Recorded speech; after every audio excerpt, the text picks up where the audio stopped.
Welcome to today's Explainer. We're diving straight into an absolutely fascinating and honestly deeply chilling story. It perfectly captures what happens when a totally ordinary, joyful event literally collides with the terrifying unknown. We're talking about a fun road trip to a wedding that morphed into a harrowing white-knuckle journey through the supernatural landscape of Jammu and Kashmir. Let's get right into it. So here is the big question we're unpacking today. What actually happens when four friends cruising along in a modern SUV find themselves totally trapped in the middle of ancient, terrifying local folklore? Now, right off the bat, today's explainer isn't about, trying to objectively prove ghosts are real.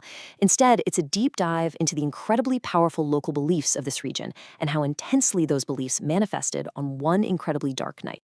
Okay, let's map this out to set the scene. Picture this. It's October 3rd. You've got four friends, Manish, his younger brother Vinay, their cousin Aman, and their friend Neeraj. They head out from Udhampur in a white Fortuner right at 10 p.m. They're just heading to a buddy's wedding in a village about 80 kilometers away. But the deeper they drive into the night, hitting Ramban around 11 p.m., the closer they creep toward the infamous Khooni Nala at 12:30 a.m. Now, to really get why this setting is so unnerving, you have to understand the real-world historical context here. It's October 2016. This is just days after the Uri attack, so the area is under heavy military restrictions. Because of the intense security situation, heavy vehicles are strictly banned from these roads at night, and local shops are completely shuttered early. We're talking total, absolute isolation. It is pitch black out there. And that intense, eerie quiet, it completely sets the stage and drastically dials up the psychological tension of their drive. Section 1. The Land of Fairies. Entering Pogal Paristan. So, what exactly is Pogal Paristan?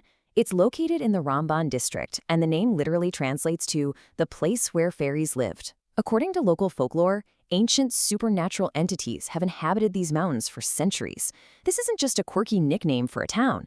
It's a deeply ingrained cultural belief. The locals truly believe these remote, high-altitude regions are actively shared with unseen forces. Almost abruptly, the whole vibe of the trip begins to shift. As they cross Ramban around 11 p.m., the environment starts acting up. Traffic literally drops to zero. You're the only car on the road. Then, as they cross the bridge over the Chenab River, they spot this massive, dark shadow passing beneath them in the water. Just out of nowhere, Aman, who's sitting in the backseat, starts complaining of an intense, biting cold. Keep in mind, the windows are rolled up tight. The fun, carefree road trip vibe, that's rapidly evaporating. Section 2. Nearing the Bloody Drain. Sensory anomalies on the road. Just think about this number for a second. 3,000. That is the depth, in feet, of the massive ravine flanking this treacherous, winding mountain road. One side is solid mountain rock, and the other side, a 3,000-foot drop straight into nothingness. The geographical stakes of this drive are quite literally life and death, even before you add a single ghost into the mix. Imagine being trapped in a moving metal box as these sensory red flags just start stacking up one by one. Suddenly, boom, they hear a massive thud. A heavy object lands right on the hood and roof of their car. The temperature inside plummets instantly. But what's truly terrifying here is the silence. There are no growls, no scratching claws, just dead weight. And then, about a mile and a half later, this intense, completely unmistakable stench of a cremated body completely fills the sealed car. Inside the car, it's this terrifying battle between rational logic and supernatural reality. Neeraj, the 18-year-old who's driving, desperately tries to rationalize it. He says, hey, it's just an animal, right? A fox or a squirrel that fell from the cliffs. But the supernatural reality pushes back hard. Think about it. If it were a wild animal, it would move or make some kind of sound. Instead, there's absolute dead silence in this creeping frost filling up the vehicle. And the reason they are so on edge is because they know exactly what they are approaching. Khooni Nala. Translated literally, it means the bloody drain. It's one of the most notoriously dangerous and heavily feared stretches of road in the entire region. Aman, who's already pretty easily frightened, goes into full panic mode in the back seat. His fear is completely anchored in the specific regional superstition of this very spot. Section 3. Spirits of Khooni Nala. The tragedy behind the terror. So just before the bridge at Khooni Nala, they see a crashed car. There's a bleeding woman holding a child, waving frantically for help. Wanting to do the right thing, Manish and Neeraj step out. But then, This entirely impossible sequence unfolds. As they get close, the crying completely stops. Dead silence.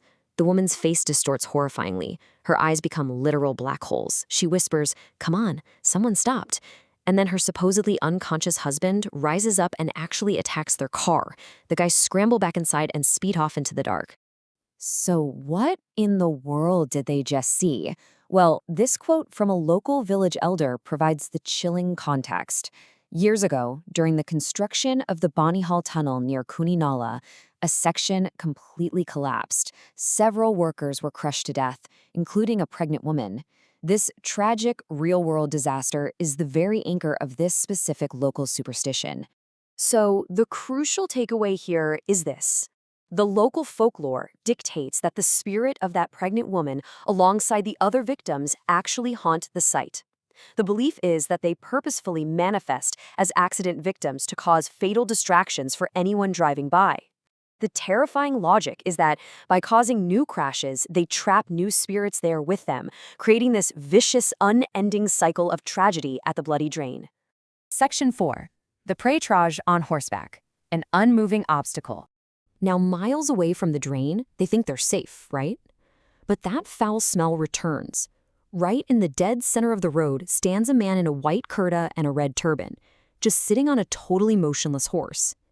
When Near Edge hits the gas to bypass it, the horse doesn't walk. It simply slides to the side of the road. No hoofbeats, no neighing, total silence. And chillingly, this exact same figure appears in the middle of the road 6 consecutive times. 6 times! This is where the folklore begins to take a direct, psychological hold of the passengers. A man completely falls into a deep trance. He sits up, but when he speaks, it's not his voice at all. It's the gravelly, raspy voice of an old man. He points out the window at literally nothing and says, "Look, our friends are walking." According to local belief, a man wasn't just scared. He was actively falling under the influence of the region's spirits.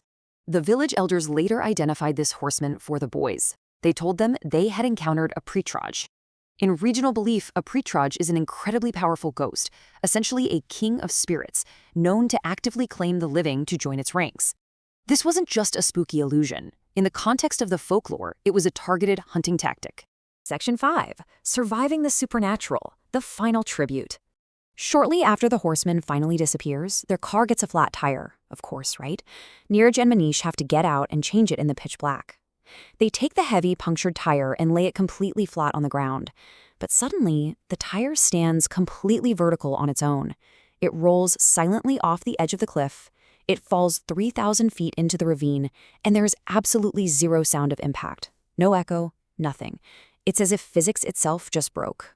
And as they are standing there, totally frozen in shock, Ottoman speaks from inside the car. He's still using that terrifying old man's voice, and he delivers this chilling line.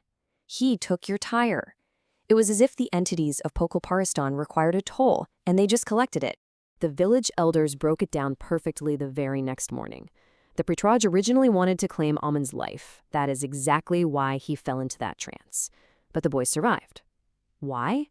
Because they had a small Bajrang Bali statue sitting right there on their dashboard. In local folklore, these protective totems are incredibly powerful shields against malicious entities. Because the Prétrage couldn't take Aman, the belief is that he took the tire as a final tribute instead. So we end with this final thought.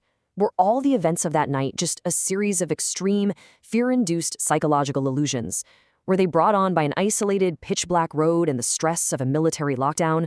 Or is the ancient folklore of Pokolparistan, the spirits of Khooni Nala and the silent Prétrage, very much alive, just waiting in the dark? It's a terrifying question to ponder the next time you find yourself driving down a lonely road at night. Thanks so much for joining me on this explainer, and I will see you next time.